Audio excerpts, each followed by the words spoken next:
Et bro, tour du monde à vélo, épisode 15, El Chile. Ça fait seulement 20 minutes qu'il fait soleil, qu'il fait jour. Et il est 17h, je crois. Ouais, un petit peu 17h. plus, hein. Ah bon Oui. Ah non, t'as raison, 16h43. Mais est-ce qu'on change pas d'heure? C'est possible. Ah putain, on change d'heure, mec!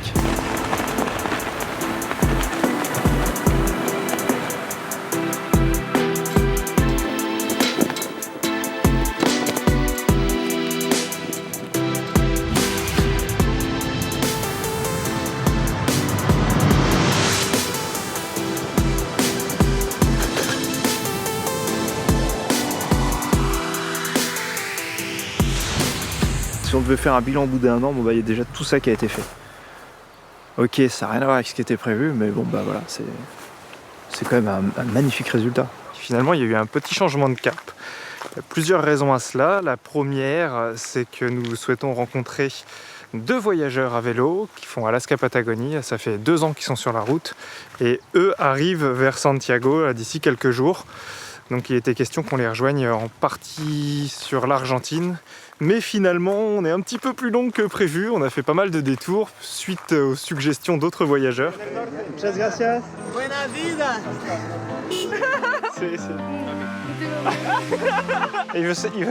Il veut qu'on joue au foot avec lui. Salut. No sabremos de abrir a la gente. Donc on reste au Chili. Il y a un autre avantage au Chili, c'est qu'il y a un grand respect des cyclistes. La signalisation est plus orientée pour les cyclistes, peut-être même le comportement des gens. C'est vrai qu'il y a moins de comportements dangereux qu'en Argentine, donc ça aussi ça joue. La troisième, c'est que c'est quand même une région, là nous sommes en tout cas, une région très verte. Il y a beaucoup de verdure à droite à gauche, des animaux. Donc ça nous arrange bien. On reprend l'Argentine du coup vers Santiago, au niveau de Santiago.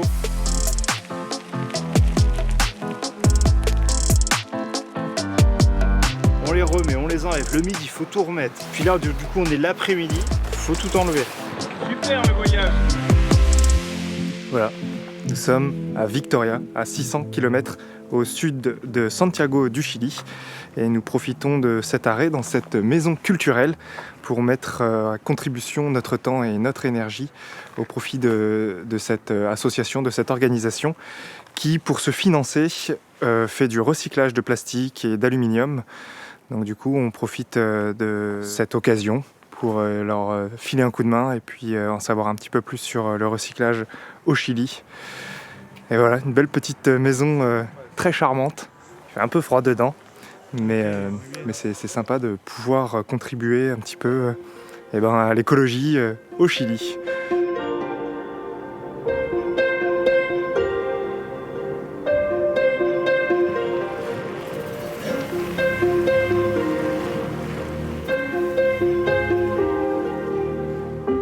Il faut savoir que tout est grillagé, c'est très rare d'avoir des ouvertures, comme dans beaucoup de pays d'ailleurs, hein, puisque même lorsque nous étions dans la région de Neuquén en Argentine, tout était grillagé. Donc ici, ils grillagent pour protéger leurs terres, leurs propriétés, pleines de pins et d'eucalyptus. Il y a aussi une part de déforestation, c'est triste. Le premier problème, c'est que bien entendu, avant cette forêt de pins et d'eucalyptus, il y avait une autre forêt, une forêt plus naturelle. Il y a aussi des gros problèmes d'incendie en été, parce que les pins sont quand même très proches et on sait que c'est un arbre qui brûle très très vite. Ça pompe énormément d'eau, donc ça pompe l'eau des nappes phréatiques, l'eau naturelle. Du coup, c'est difficile pour les petits villages de s'alimenter en eau naturelle. Il y en a d'autres qui arrivent à creuser des puits de 3-4 mètres et d'autres villages, c'est tout simplement impossible. Du coup, ils se chauffent avec ce bois-là et ce qui est assez fou, c'est que les maisons sont tellement mal isolées, c'est incroyable comment c'est mal isolé. Ils en mettent énormément de bois, donc c'est une surconsommation de bois pour chauffer et garder au chaud une maison. Donc c'est pas évident là. Il y a beaucoup de choses à faire à ce niveau-là et nous, ça nous a marqué vraiment, le bois. On a été très marqué de la présence du plastique en Afrique en règle générale, Maroc, Mauritanie et Sénégal.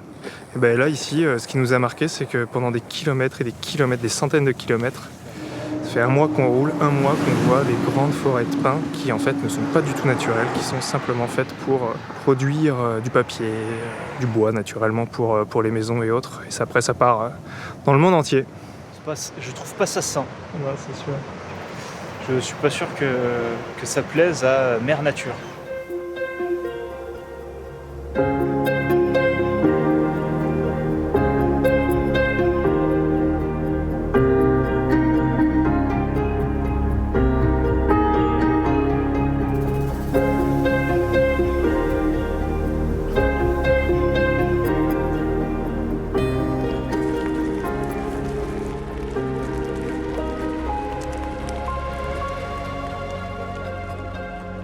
Là, nous sommes à Putu, un petit village du Chili, à 300 km de Santiago. Il y a 3000 habitants à peu près.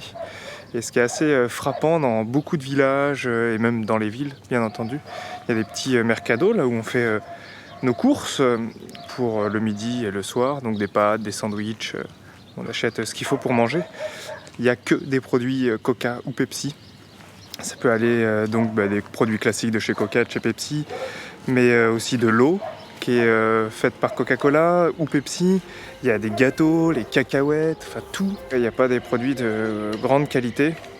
Et il y a énormément de drapeaux, de pubs, de pancartes indiquant les prix, que ici c'est Pepsi, etc. Donc c'est assez triste au final de voir que Pepsi et Coca-Cola se sont infiltrés dans les moindres petits villages du Chili. Yepa! L'océan Pacifique! Bah non. Non, c'est la première fois que je le vois. Voilà. Je pourrais dire que je suis allé dans l'océan Pacifique. Ouais.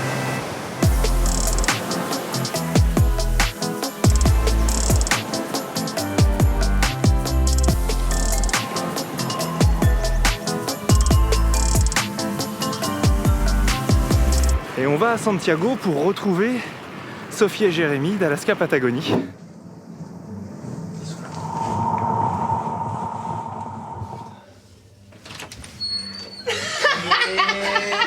Elles sont où nos clés? Ils sont un petit peu là. On a même ramené les vélos et tout. J'ose pas passer. C'est vrai que ça va au cheveu. Ça va, je suis en 3D et tout.